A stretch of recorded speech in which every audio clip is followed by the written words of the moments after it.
चलिए आज बड़ भी आदरणीय धनंजय भैया के भगनी यानी कि हमनी के भगनी आज गोलू बाबू के जन्मदिन बा।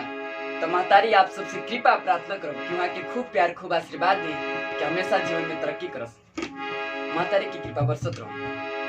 हमनी तो आज वहाँ के समक्ष पहुँच ना सकिले लॉकडाउन के कारण, लेकिन अपना घर से ही हम वहाँ खातिर वहाँ के बधाई देवल चाहतनी अपना गीत के माध्यम से। कहे के बाद आदरणीय शिरोमणि व्यास भोजपुरी के मानस रामायण सम्राट गायत्री ठाकुर जी की सोहर बा कोना भाव मेरा कहे के। अरे कियो ईसन मनोहर मंगल मूरत सुहावन सूरत अरे कियो ईसन मनोहर मंगल मूरत सुहावन सुंदर सूरत हे राजा जी राजा जी राजा जी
ऊपर पी मोही है हो।